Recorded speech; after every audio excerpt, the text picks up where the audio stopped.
까지 말씀을 우리 한 목소리로 합독하도록 하겠습니다. 요셉이 그의 아버지 얼굴에 굽으려 울며 입맞추고 그 수종드는 의원에게 명하여 아버지의 몸을 향으로 처리하게 하매 의원이 이스라엘에게 그대로 하되 40일이 걸렸으니 향으로 처리하는 데는 이 날수가 걸림이며 애굽의 사람들은 70일 동안 그를 위하여 곡하였더라. 곡하는 기한이 지남에 요셉이 바로의 궁에 말하여 이르되 내가 너희에게 은혜를 입었으면 원하건대 바로의 귀에 아뢰기를 우리 아버지가 나로 맹세하게 하여 이르되 내가 죽거든 가나안 땅에 내가 파놓은 묘실에 나를 장사하라 하였나니 나로 올라가서 아버지를 장사하게 하소서. 내가 다시 오리이다 하라 하였더니 바로가 이르되 그가 내게 시킨 맹세대로 올라가서 내 아버지를 장사하라. 요셉이 자기 아버지를 장사하러 올라가니 바로의 모든 신하와 바로의 궁의 원로들과 애굽 땅의 모든 원로와 요셉의 온 집과 그의 형제들과 그의 아버지의 집이 그와 함께 올라가고 그들의 어린 아이와 아이들과 양떼와 소떼만 고센 땅에 남아졌으니 병거와 기병이 요셉을 따라 올라가니 그때가 심히 그들이 요단강 건너편 아다 타장 마당에 이르러 거기서 크게 울고 애통하며 요셉이 아버지를 위하여 7일 동안 애곡하였더니 그 땅 거민 가나안 백성들이 아담 마당의 애통을 보고 이르되 이는 애굽 사람의 큰 애통이라 하였으므로 그 땅 이름을 아벨 미스라임이라 하였으니 곧 요단강 건너편이었더라. 야곱의 아들들이 아버지가 그들에게 명령한 대로 그를 위하여 따라 행하여 그를 가나안 땅으로 메어다가 마므레 앞 막벨라 밭 굴에 장사하였으니 이는 아브라함이 해쪽 속 에브론에게 밭과 함께 사서 매장지를 삼은 곳이더라. 요셉이 아버지를 장사한 후에 자기 형제와 호상꾼과 함께 애굽으로 돌아왔더라. 아멘. 오늘 같이 나눌 말씀은 그의 백성에게로 돌아갔더라입니다.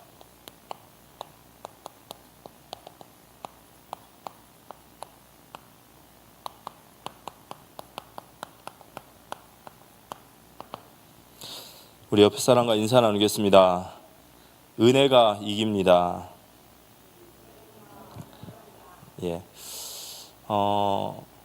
은혜가 이깁니다. 결국 은혜 받은 사람이 승리하게 될 줄 믿습니다.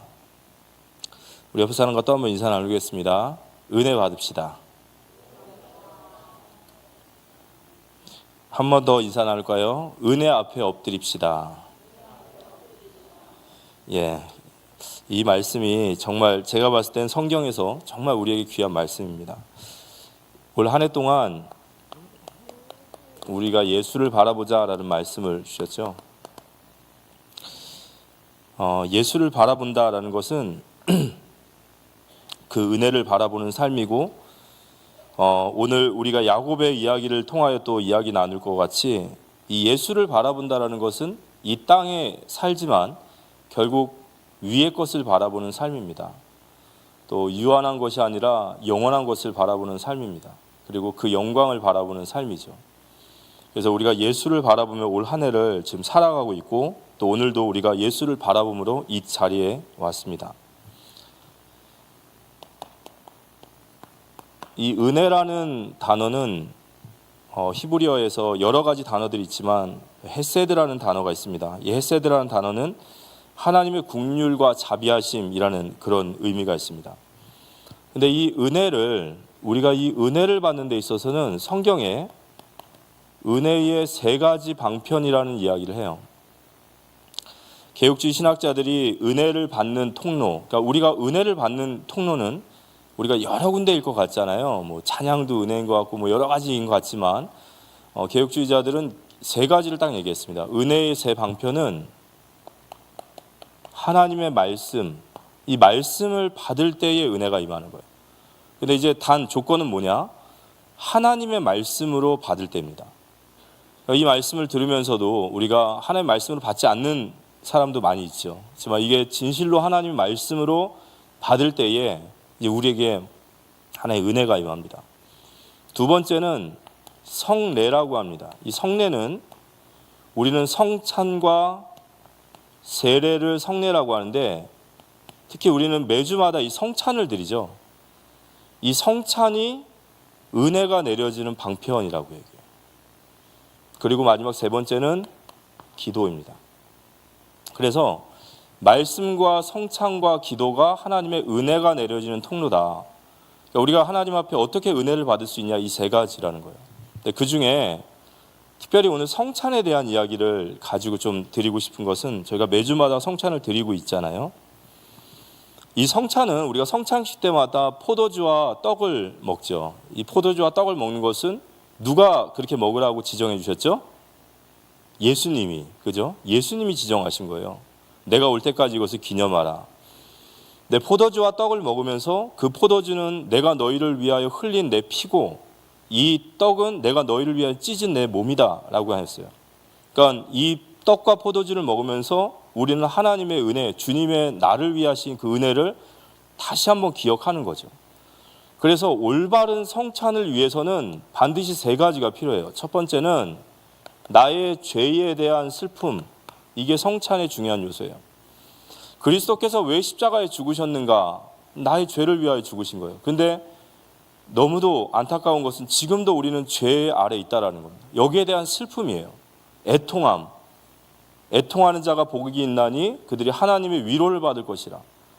우리 자신의 실정, 우리 자신의 사정을 보니까, 우리 내 영혼을 보니까 애통하기 짝이 없는 거예요. 왜냐? 여전히 나는 죄 가운데 있으니까. 그래서 어떤 분들은 나의 죄 있는 내가 어떻게 하나님 앞에 나가지 못해 라고까지만 끝나는 사람이 있어요. 근데 그러면 안 됩니다. 왜냐하면 이 성찬의 두 번째 의미는, 그럼에도 그리스도께서 나를 위하여 이 흘리신 피는 나의 모든 죄를 사하여 주셨다. 아멘. 성찬의 두 번째는 믿음에 대한 확신이에요. 이 확신을 가지고 나가는 거예요. 내가 나의 공로와 내 잘남을 가지고 나가는 것이 아니라, 주님이 나를 위해 흘리신 이 대속의 피는 완전하셔서 비록 나는 여전히 부족하지만 그 주님의 피로 나아갈 수 있다는 겁니다. 그러면 그 피로, 그 살로 정말 은혜 받은 우리라면, 이제는 우리가 하나님을 사랑하고 내 이웃을 사랑하는, 우리 몸된 공동체를 사랑하는 이 사랑으로의 결단으로 나아가는 거예요. 이걸 보고 성찬이라고 합니다. 이 성찬의 의미예요. 근데 이러한 성찬의 의미를 우리가 마음에 담지 않고 하는 것은 그냥 요식행위예요. 그냥 매주마다 포도주 마시고 매주마다 떡 먹는 거예요. 근데 우리가 정말로 이 성찬의 의미를 올바르게 알고, 나에 대한 죄의 슬픔과 하나님에 대한 믿음의 확신과 날마다 하나님 앞에 순종하고 나아가겠다는 확신만 있다면, 하나님은 이 성찬 가운데 우리에게 은혜를 부어주시는 거예요. 그런데 이 성찬에 대한 네 가지 의미로 성찬을 이렇게 이야기하는 많은 교단이 있어요. 제가 짧게 말씀드리면, 첫 번째로 천주교가 성찬을 드리죠. 근데 이 천주교가 드리는 성찬을 화채설이라고 합니다. 화채설이라는 말은 떡과 포도주를 신부가 기도를 하면요, 진짜로 주님의 몸과 피가 된다는 거예요. 그래서 천주교에서는요, 이 포도주 흘리면 이거 닦지도 못합니다. 그 떡이 썩을 때까지 가지고 있어야 돼요. 왜냐? 이거 진짜 주님의 몸이고 피죠. 근데 왜 이 얘기를 할까요? 천주교가. 그들은 매주 미사마다 떡과 포도주를 마시는 것은 주님의 피와 살을 마심으로 인해서 내 죄를 계속해서 씻어 나가는 거예요. 여전히 내가 죄가 있으니까 이 죄를 계속 씻어서 구원에 이르려고 하는 겁니다. 뭐가 틀렸죠? 그리스도의 대속의 완전성이 무시되는 거예요. 히브리서 9장 12절에 그리스도께서 영원히 단번한 속죄의 제사를 이루셨는데, 이들은 아직도 피와 살을 먹어서 속죄를 해야 된다 이거예요. 잘못된 거죠. 우리와 비슷한데요, 루터파가 있어요. 이 루터파라는 교회에서는 공제설이라는 걸 얘기합니다. 이 공제설이라는 건 뭐냐면, 루터는 고린도전서 11장 24절 25절에 보면, 이 잔은 내 피고 이 떡은 나의 살이다라는 말을, 그걸 버릴 수가 없는 거예요. 그래서 루터는 어떻게 말을 했냐면, 공제설이라는 것은 떡과 포도주가 피와 살이 되는 것이 아니라, 우리가 성찬을 드릴 때 주님께서 이 떡과 포도주의 양옆과 좌우에 임하신다라는 거예요. 어쨌든 장소적으로 주님이 임하신다라는 거예요. 그랬더니 존 낙스라고 하는 스코틀랜드의 개혁가가 이 루터파를 막 비난했어요. 야, 왜 너희들은 아직도 화채서를 버리질 못하냐? 무슨 주님이 임한다고 하시냐? 주님이 임하는 것이 아니라 누가복음 22장 19절 말씀처럼 나를 기념하라 라고 얘기하지 않았냐? 기념설. 이게 지금 우리와 똑같은 성찬을 하고 있는 교회 안에 많은 모습들이에요. 그러면 우리는 어떤 성찬을 드려야 되냐면, 우리는 개혁주의자들이 따라갔던 영적 임재설이라는 것을 따라갑니다. 이게 칼빈이 말한 영적 임재설이에요. 왜 신학교 강의 같냐? 이게 좀 들어보셔야 돼요. 왜냐? 이걸 들어보셔야 제가 하고자 하는 얘기를 이해합니다. 자, 영적 임재설은 뭘까요? 영적 임재설은 루터와 같이 그 자리에 임하신다, 또는 존 낙스와 같이 치빙글리입니다. 치빙글리와 같이 기념하라, 이러한 뜻이 아니라, 우리가 올바른 성찬을 드릴 때 나의 죄에 대해서, 주님의 확신에 대해서 주님 앞에 순종하고 나가자는 이 의미를 가지고 올바르게 성찬을 드릴 때 우리 안에 계신 성령께서 실제로 우리를 그 피와 살의 은혜 속으로 이끌어 가시는 거예요. 다시 한번 말씀드릴게요. 우리가 성찬을 올바로 드릴 때 내 안에 계신 성령께서 그 주님의 피 흘리심과 그 주님의 몸의 찢으심을 실제로 나에게 그 은혜를 체험시켜 주신다는 거예요. 이게 바로 영적 임재설이에요. 왜 제가 이 말씀을 드리냐면, 우리 안에 계신 성령께서는 실제로 역사하신다라는 거예요. 아멘? 왜 아멘을 이렇게 안 하시죠? 저는 이 말을 듣고 너무 감동을 받았는데, 그래서 성찬을 그렇게 드려야 되는구나. 그런데 제가 왜 이 말씀을 하려고 하냐면요, 우리가 하나님 앞에 은혜를 받는 길이 세 가지라고 제가 말씀을 드렸죠. 우리가 하나님 앞에 기도할 때 하나님은 우리에게 은혜를 주신다라는 거예요. 실제로 은혜를 주신다는 거죠. 근데 이 은혜라는 뜻이 아까도 제가 말씀드렸죠. 긍휼과 자비입니다. 긍휼과 자비라는 말은 불쌍하게 보다라는 뜻이죠. 그런데 우리가 불쌍하게 보이는 것은 비참한 거 아닙니까? 그게 아니에요. 에베소 2장 4절 5절의 말씀을 보면 이런 말씀이 있습니다. 에베소 2장 4절 5절, 긍휼이 풍성하신 하나님이 우리를 사랑하신 그 큰 사랑을 인하여 허물로 죽은 우리를 그리스도와 함께 살리시고, 하나님이 우리에게 긍휼을 주신다는 것은요, 이 불쌍히 보신다라는 것은 아버지가 자식을 향한 마음이에요. 부모가 자식을 볼 때 항상 긍휼히 봐요. 치근하게 여기고 불쌍하게 여기고 딱해 보여요. 자꾸 도와주고 싶어요. 그런데 이러한 긍휼은 그냥 관념적이거나 의미적으로 끝나는 것이 아니라 그 긍휼은 실천적이고 의지적인 것이에요. 하나님이 우리를 긍휼히 보신다라는 말은 하나님이 우리를 도우신다라는 뜻이에요. 아멘. 오늘 야곱의 인생을 한마디로 말하면 야곱의 인생은 하나님의 은혜입니다. 하나님이 그를 긍휼히 보신 거예요. 그래서 사람들이 봤을 때는 야곱이 저건 반드시 망할 인간 같고 저건 실패한 인간 같은데, 하나님은 야곱을 긍휼히 보셨어요. 그게 은혜를 주셨어요. 그래서 그를 도우셨고, 오늘 야곱은 영광스럽고 가장 행복한 죽음과 장례를 맞게 됩니다. 그러니까 이 은혜라는 것이 얼마나 중요하냐, 이 얘기를 제가 드리고 싶은 거예요. 우리가 하나님 앞에 구할 것은요, 딱 한 가지입니다. 은혜를 구하시기 바랍니다. 지금 나에게 어떤 은혜가 필요하십니까? 지금 나에게 어떤 하나님의 긍휼과 자비하심이 필요하십니까? 어떤 도움이 필요하십니까? 그 은혜의 보좌 앞에, 그리스도 앞에, 기도 앞에 나아가는 우리 성도님들 되시기를 기도합니다. 자, 오늘 그의 백성으로 돌아갔더라라는 말씀인데요, 성경에서 제일 닮지 말아라 라고 말하고 싶은 인물이 있다면 야곱이에요. 그죠? 이 야곱은 정말 인생이 너무 파란만장하고, 진짜 야곱은 신자가 보기에도 야, 저렇게 못 깨달을까, 참 저런 인간이 있나 싶어요. 그래서 우리 아들 딸들에게 넌 야곱을 닮아라 이렇게 말 안 하죠. 절대로. 야곱은 절대 닮아서는 안 될 인물 중에 하나라고 우리는 생각합니다. 그런데 우리가 창세기를 쭉 보면서 야곱의 스토리를 보면 야곱의 모습을 보면 꼭 내 모습 같아요. 그리고 야곱은 굉장히 친근합니다. 닮아 있어요. 또 야곱은 보면 볼수록 애착도 가고 또 이 야곱이 받은 은혜를 우리가 사모하게 되는 거예요. 근데 오늘 야곱이 이제 죽는 날이 온 거예요. 그 야곱이 드디어 죽습니다. 그 백성에게 돌아갔더라.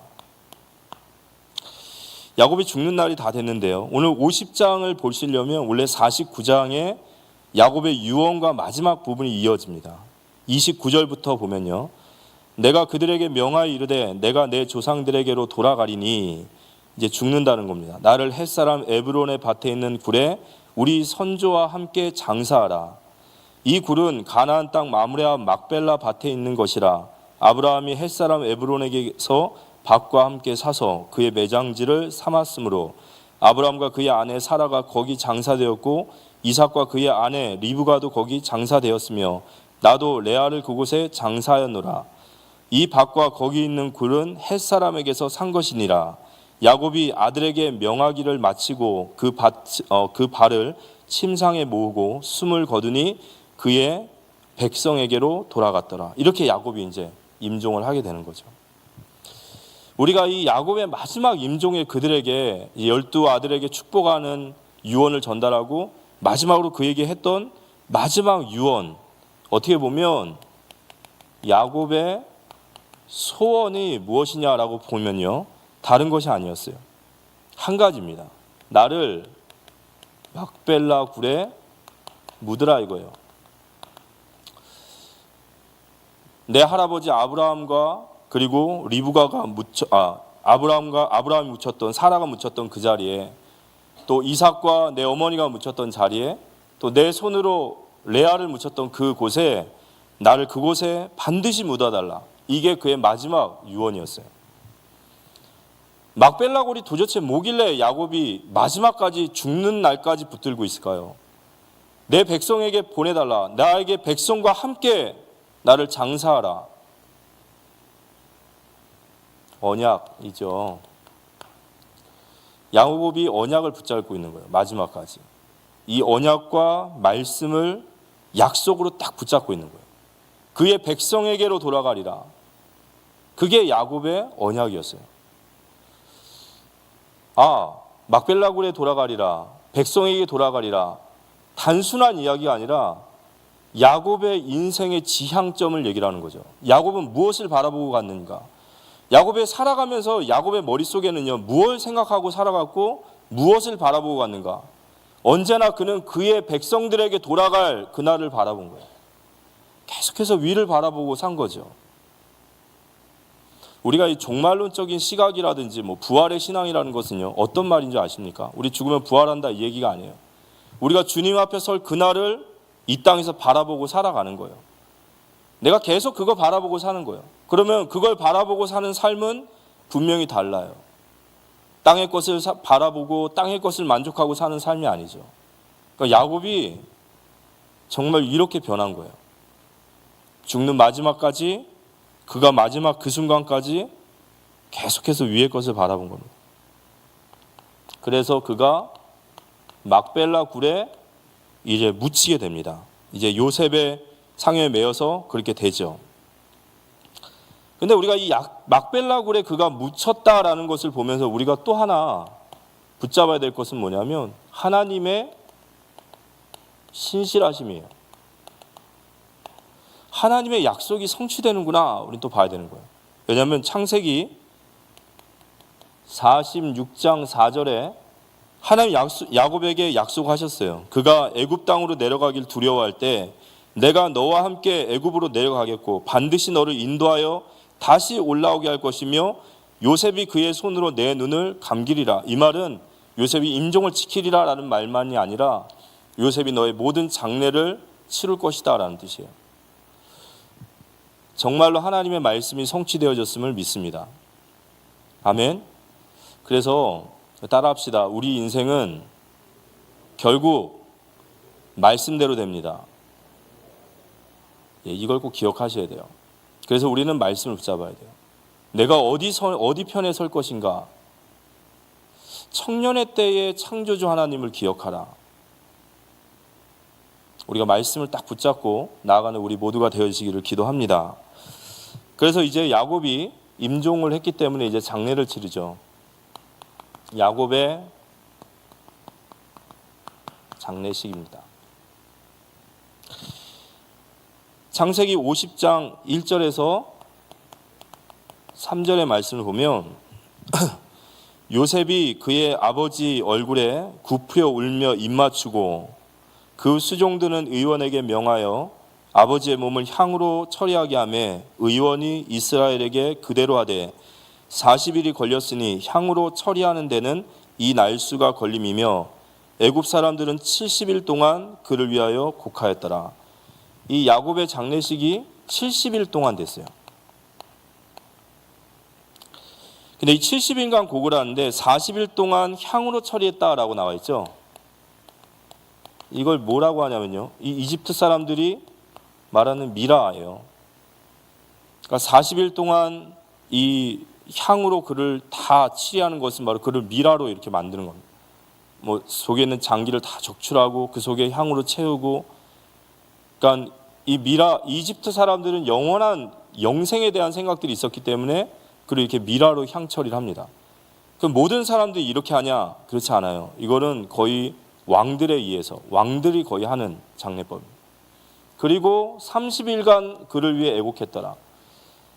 이 이집트의 파라오라고 하는 임금이 죽으면 72일간 장례를 치른대요. 그러면 야곱이 70일간 장례를 치렀다면 거의 이런 국가장인 거예요. 어마어마하게 국가적인 이 장례를 치르는 거죠. 그러니까 이걸 보면 우리가 야곱이 애굽으로 건너가서 어떠한 대우를 받았고 야곱이 어떤 사람으로 인식되고 영향력이 있는지를 우리가 이제 알 수 있는 겁니다.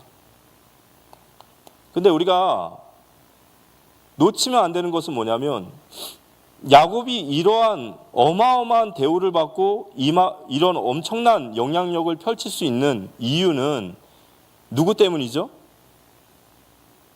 요셉 때문에 그래요. 요셉 때문에. 지금 야곱이 애굽 땅에 와가지고 야곱이 애굽의 기근을 피해서 온 나그네일 뿐이에요. 근데 그 나그네가 70일 동안 장례를 치르는 이런 국가장을 받을 만한 그런 인물이 되어진 것은 자기가 잘나서가 아닙니다. 이 요셉 때문에 그런 거거든요. 우리는 누구 때문에 왕 같은 제사장이 되었죠? 그리스도 때문에. 그래서 요셉을 구약에 나타난 메시아로 얘기하는 거예요. 창세기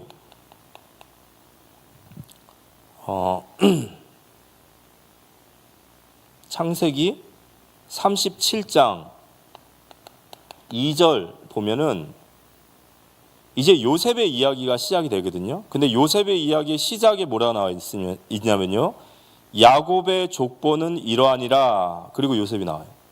그러니까 창세기 37장부터 창세기 50장까지 이야기가 누구 이야기냐면 야곱의 이야기예요.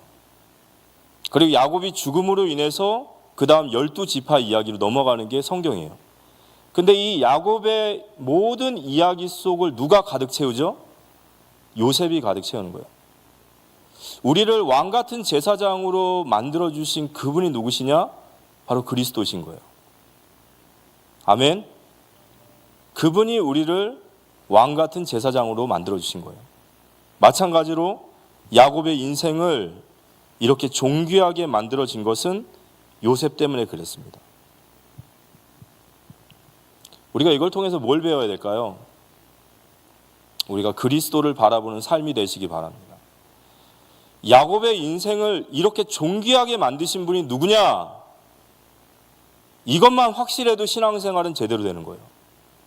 여기서 헷갈리면 자꾸 다른 거 바라보고 내 힘으로 되는 줄 알고 막 이렇게 생각하겠죠. 근데 우리가 여기서 분명히 딱 답을 얻어야 돼요. 야곱의 인생이 얼마나 형편없는 인생이었습니까? 얼마나 실패할 수밖에 없는 인생이었냐면 근데 그런 인생이 이렇게 되었어요. 누구 때문에요? 요셉 때문에. 곧 그리스도 때문에. 그래서 우리가 그리스도를 바라봐야 되는 줄 믿으시기 바랍니다. 이게 정말 중요한 거죠. 그래서 우리가 그리스도 바라보는 것이 가장 유익된 삶입니다. 그래서 야곱은 말년에 정말 하나님 앞에서나 사람 앞에서 이 존귀한 자가 됐어요. 정말 존귀한 이런 사람이 된 겁니다. 그리고 이 모든 존귀함은 하나님의 은혜이신 거예요. 세 번째, 그의 백성에게 돌아갔더라. 그래서 창세기 50장 4절 6절에 보면 이제 요셉이 바로에게 내 아버지가 말씀하신 대로 내가 막벨라 굴에서 가나안 땅에 장사를 해야 되기 때문에 날 보내달라고 할 때 이제 이 바로가 보내주기를 청합니다. 그래서 오늘 이 7절에서 9절까지 말씀이 이제 가나안 땅으로 내려가는 모습이에요. 근데 이 가나안 땅으로 내려가는 모습을 자세히 보면 뭐가 연상이 되냐면 출애굽이 연상이 딱 되어져야 돼요. 7절에서 9절까지 한번 읽어보겠습니다. 요셉이 자기 아버지를 장사하러 올라가니 바로의 모든 신하와 바로의 궁의 원로들과 애굽 땅의 모든 원로와 요셉의 온 집과 그의 형제들과 그의 아버지의 집이 그와 함께 올라가고 그들이 어린 아이들과 양떼와 소떼만 고센 땅에 남겼으니 병거와 기병이 요셉을 따라 올라가니 그때가 심히 컸더라. 여기 보니까 모든 신하, 애굽의 모든 신하들과 그 다음 이스라엘과 그 다음에 병거와 그런데 아이들과 여자들과 그리고 소떼와 양떼는 놓고 갔다 이렇게 나와 있어요. 이들의 행렬의 모습들, 이들이 애굽을 떠나서 가나안 땅으로 가는 모습은 지금 출애굽의 모습을 미리 암시하고 있고 연상시킵니다. 그런데 출애굽기 14장에 보면은 모세가 바로에게 얘기를 하죠. 우리가 사흘 길을 가서 우리 하나님께 내가 제사를 드리려 한다. 그랬더니 이 바로가 뭐라고 하죠? 너희만 가라.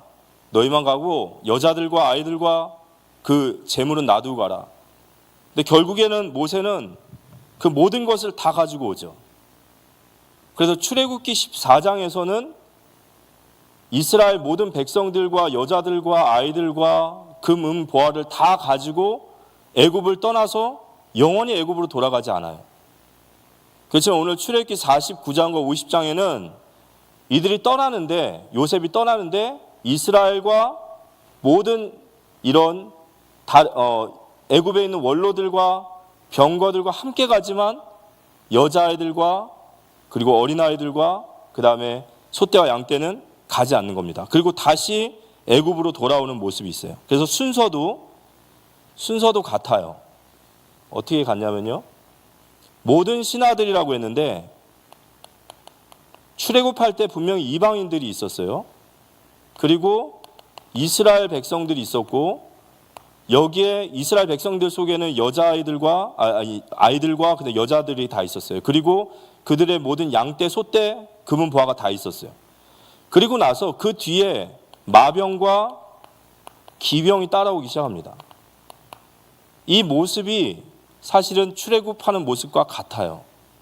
같은데 뭐가 다르냐? 요셉 때는 다 데려가지 못했고 다시 돌아왔고 모세 때는 완전하게 출애굽을 하게 된 겁니다.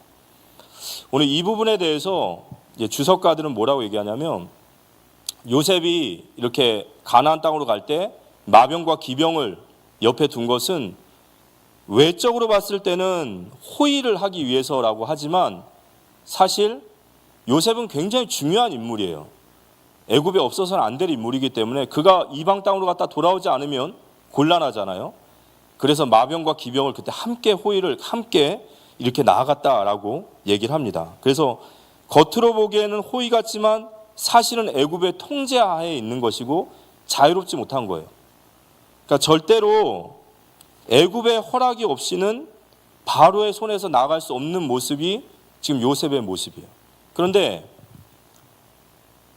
애굽에서 나갈 수 있는 유일한 길이 딱 하나 있어요.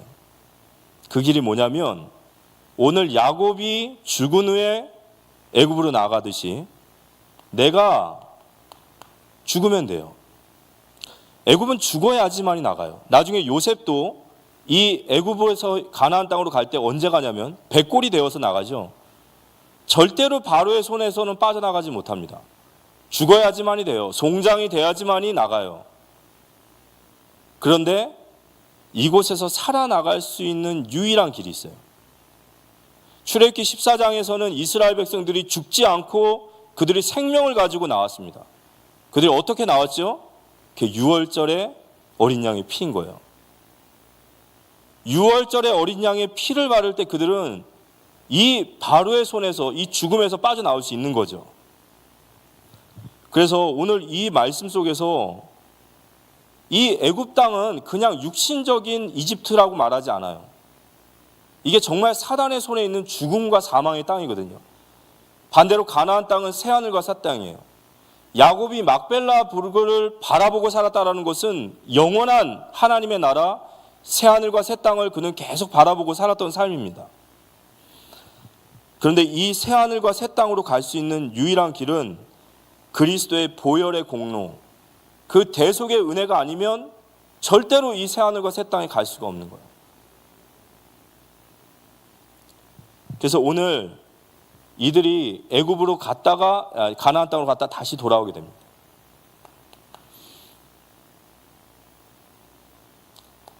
숨을 거두니 창세기 49장 33절에 보면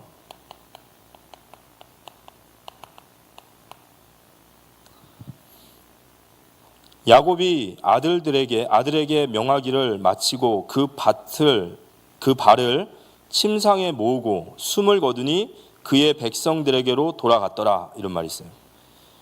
이 숨을 거두었다라는 것은 죽음이죠.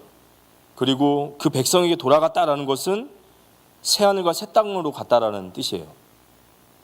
그런데 이 부분을 이제 조금 연구해 보면 이 숨을 거두다라는 말과 그 백성에게 돌아갔더라라는 말이 단어가 같아요. 이걸 히브리어로 아사프라고 하는데 이 아사프라는 말은 무슨 뜻이냐면 모으다, 소집하다 이런 뜻입니다. 그 백성에게로 모으다라는 뜻이에요. 소집하다라는 뜻이에요. 그러니까 야곱의 숨을 거둠과 그가 백성에게로 돌아가면 동일한 단어라는 말이죠. 동일한 의미라는 뜻이에요. 그래서 우리가 이것을 볼 때는 무엇으로 봐야 되냐면요, 이 아사프라는 단어를 통해서 야곱이 숨을 거두는 것과 그의 백성에게로 돌아가는 것, 이 말은 신자의 죽음이라는 것은 외적으로 봤을 때는 육신적인 죽음을 얘기하는 것 같지만 사실 영적인 의미로 봤을 때는 그는 새로운 백성으로서의 삶으로 들어가는 거예요. 그래서 유대인들은 이 창세기 49장 33절에 그가 침상에서 발을 모으고 숨을 쉬었다라는 것을 죽음으로 얘기하지 않고 태아가 처음 태어나서 숨을 처음 토하다라는 말로 해석을 해요. 그러니까 지금 야곱은 처음으로 세상에 태어난 새 출발을 하는 그런 태아와 같이 숨을 내뱉는다라는 겁니다. 이 죽음에 대해서 우리 신자들은 이러한 믿음을 가져야 되는 거죠. 그러니까 야곱은 마지막 순간에 나를 막벨라 굴에 묻어달라, 나를 내 백성에게로 돌아가게 하라, 이 말은 뭐냐면 야곱은 그 믿음을 분명히 굳게 붙들고 있었던 거예요. 죽는 그 순간까지 내가 새하늘과 새 땅으로 들어가는 것과 나를 지금까지 인도하신 하나님의 품으로 내가 간다라는 분명한 믿음을 붙잡고 그가 마지막 죽음의 순간까지 붙들고 있었어요. 그 모습이에요. 그렇다면요, 우리 사랑하는 성도님들이 하나님 앞에 이 믿음과 이 신실하신 하나님을 믿는다면 우리 역시도 이 모습대로 주님 앞에 서게 될 줄 믿습니다. 우리가 죽음이라는 부분에 대해서 다시 생각하라는 거예요. 숨을 거둔다라는 것과 내 백성에게로 돌아간다.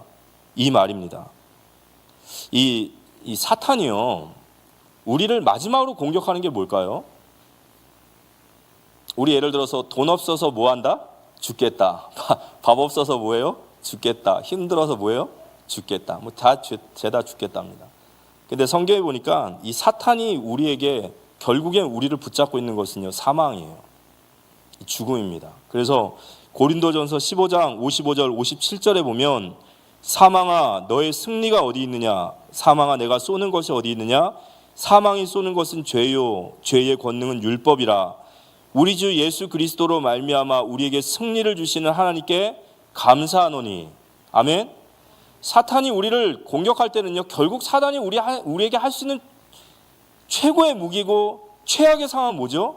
죽는다 이거예요.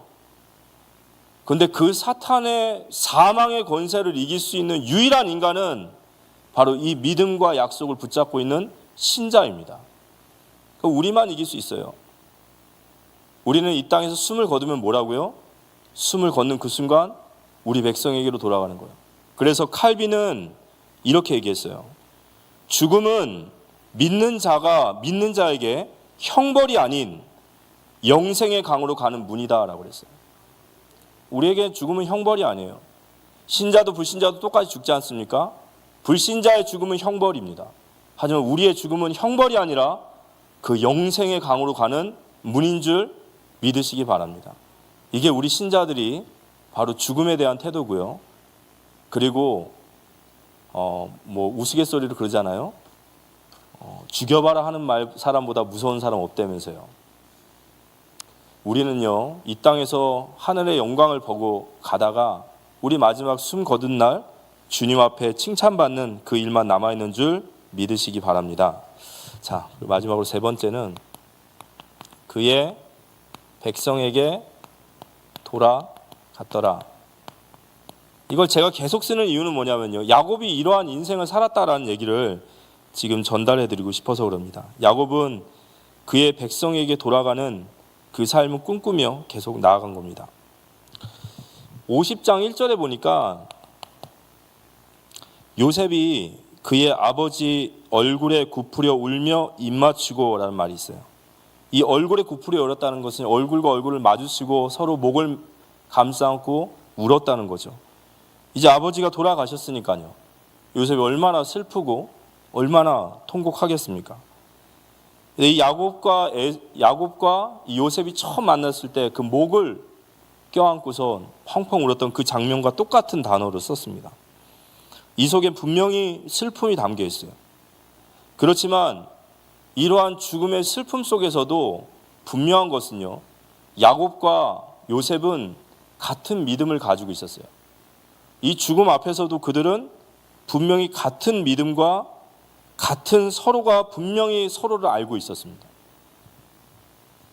예전에 요셉이 자신의 꿈의 이야기를 할 때 이 꿈을 들은 형들은 전부 다 시기하고 비아냥됐습니다.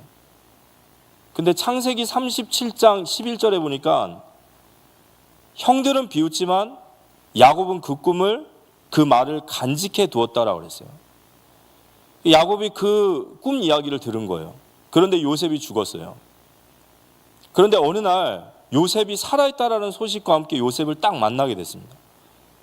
요셉을 만났을 때 야곱이 무슨 생각을 했을까요? 내 아들이 살았구나 또 생각했겠지만 분명히 야곱은 이렇게 말했을 거예요.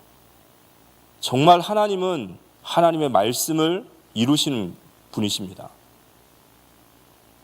요셉의 말을 간직해 두었던 야곱은 분명히 그랬을 거예요. 정말 하나님은 하나님 말씀을 이루시는구나.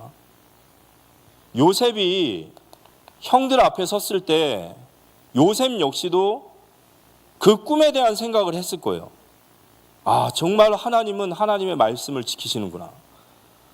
내가 잘나서 이 자리에 서 있는 것이 아니라 하나님이 내게 주신 그 꿈을 정말 그대로 이루시는구나. 요셉과 야곱은 서로에 대한 믿음, 이 믿음을 분명히 알고 있었고, 그리고 이 믿음이 서로가 분명하게 통하고 있었다는 사이라는 거예요. 그래서 이 요셉과 야곱은 통하는 사람들이었어요. 뭘로 통하는 사람이냐면요, 믿음과 하나님의 언약으로 통하는 부자지간인 거예요. 그런데 요셉의 형들은 안 통해요. 안 통하니까 야곱이 죽고 나서 그들은 두려워하는 거예요. 요셉과 야곱은 서로가 서로에 대한 믿음을 알고 있었고 그들의 믿음은 같았어요. 그들은 하나님의 언약을 믿었고 그 언약을 믿고 있다라는 서로가 알고 있었다라는 거예요. 그래서 그들은 부자지간이지만 믿음과 언약이 통하는 관계였어요.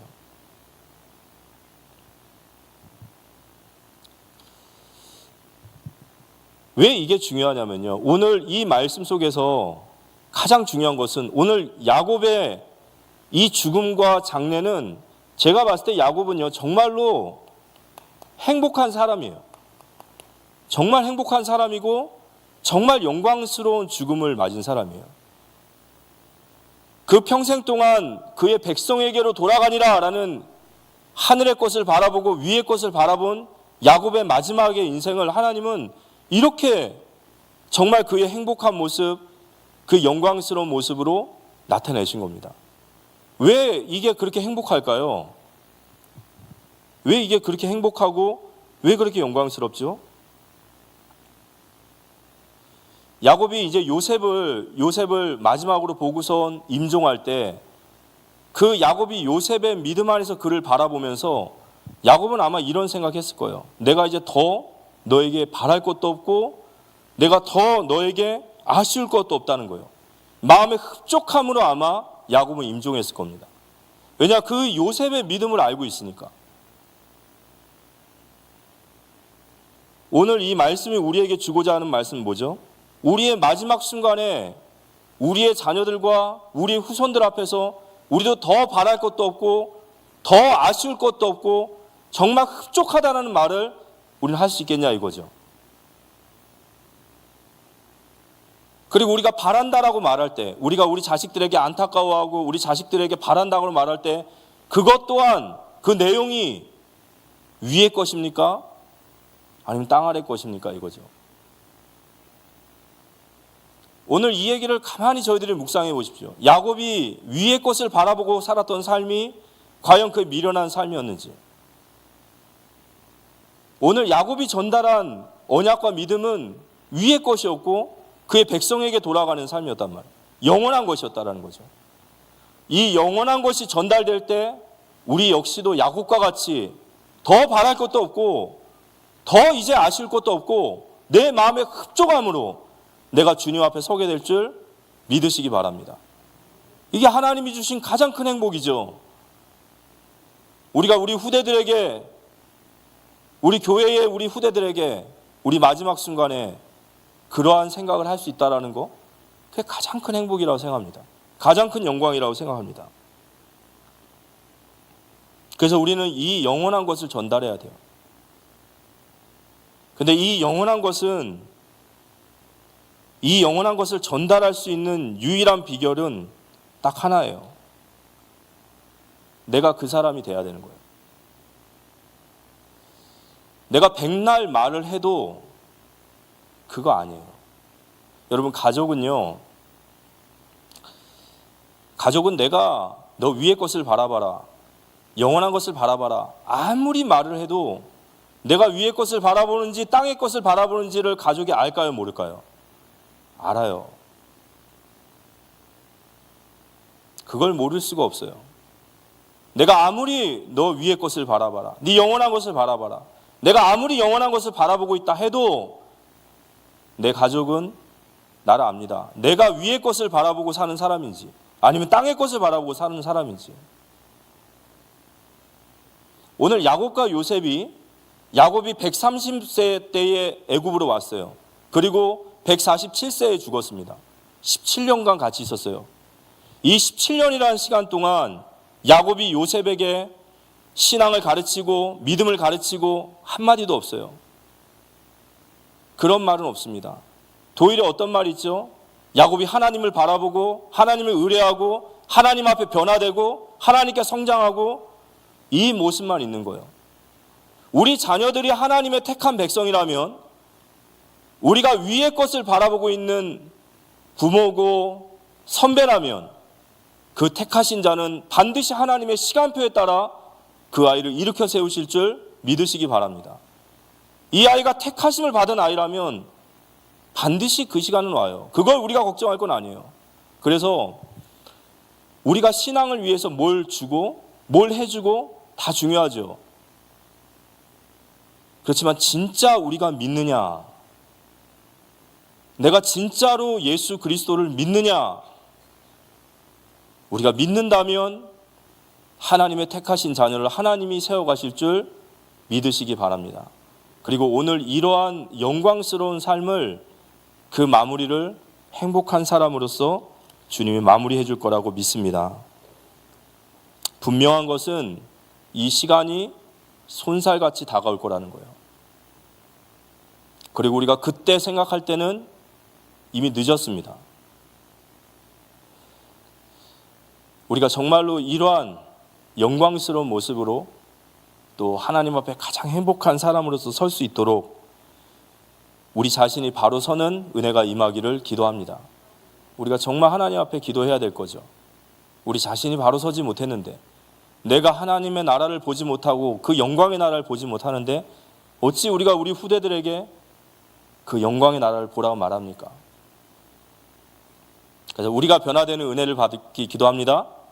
우리 옆 사람과 인사 나눌까요? 우리가 변합시다. 예, 굉장히 간단하면서도 명확합니다. 그리고 가장 강력해요. 가장 강력합니다. 그래서 오늘 이제 말씀을 마치면서 그 백성에게 또 돌아갔더라. 이 야곱의 인생의 가치관인 거예요. 야곱의 인생의 평생의 지향점이고 그의 가치관입니다. 위의 것을 바라보고 영원한 것을 바라보고 그리고 하나님의 영광을 바라보고 살아갔던 거예요. 그래서 하나님께서 그러한 인생의 하나님이 가장 행복하고 가장 영광스러운 죽음을 야곱에게 선물로 주신 거예요. 뭐 이보다 더 행복할 수 있습니까? 애굽의 70의 장, 그리고 22년 만에 본 그 아들이 그 아들의 손에서 임종하고 그 아들이 그렇게 믿음으로 세워지고, 아무리 봐도 이익인 것 같아요. 맞습니까? 우리가 이러한 삶을 어떻게 만들 수 있을까요? 우리가 주님 잘 믿으면 밥이 나오냐 떡이 나오냐 그러죠. 밥만 나옵니까? 떡만 나옵니까? 정말 우리 후대들이 축복받는, 정말 우리 교회가 축복받는 길이 바로 이 속에 있음을 믿습니다. 성경은 우리에게 항상 명확하게 얘기해요. 나를 바라보라 이거예요. 한 번도 두 가지 이야기를 하신 적이 없어요. 그래서 시편 116편 15절의 말씀 보면 그의 경건한 자들의 죽음은 여호와께서 보시기에 귀중한 것이로다 이렇게 얘기하고 있습니다. 그리고 이번 주 주일날 주셨던 결론처럼 이 야곱의 모든 인생을 한마디로 딱 얘기하면 이 모든 것이 하나님의 은혜입니다. 그러니까 하나님의 은혜, 긍휼과 자비하심, 그 말은 하나님이 그를 도우신 거예요. 전능하신 하나님이 돕는 그 손길이 바로 은혜인 줄 믿습니다. 그래서 하나님은요, 우리가 그 은혜 아래 엎드리는 게 답이라고 말해요. 우리는 할 거 다 해보고 마지막까지 가보고 다 아무것도 없고 이제 뭐 잡을 데도 없고 붙잡을 데도 없고 그때서야 우리가 천부여 의지 없어서 하고 나가는 거예요. 우리 인생의 모든 문제, 하나님의 은혜 앞에서 하나님이 인도해 나가실 줄 믿습니다. 어떤 은혜를 받으셔야 될까요? 어떤 은혜를 받기 원하십니까? 뭐 결혼이 하고 싶으시면 결혼의 은혜를 주십시오. 좋은 남자친구, 여자친구를 만나고 싶다면 좋은 남자친구, 여자친구와 만날 수 있는 은혜를 주십시오. 건강을 두고 은혜를 구해야 된다면 건강의 은혜를 부어주십시오. 우리 가정의 은혜를 구한다면 은혜를 부어주십시오. 우리 교회의 하나님의 은혜를 부어주십시오. 우리가 연말 연시에 정말로 하나님의 은혜를 간구하며 야곱이 받은 이 축복받는 우리 모두가 되시기를 살아계신 예수님의 이름으로 기도합니다. 우리 찬송가 622장 같이 한번 찬양하겠습니다. 우리 찬양팀이 성탄절 찬양을 했는데요. 우리 같이 이 찬양을 하면서 우리 주님의 은혜를 바라보고, 우리 주님 안 계셨으면 어쩔 뻔했습니까? 정말 주님 감사합니다. 우리 고백하며 나아가도록 합시다.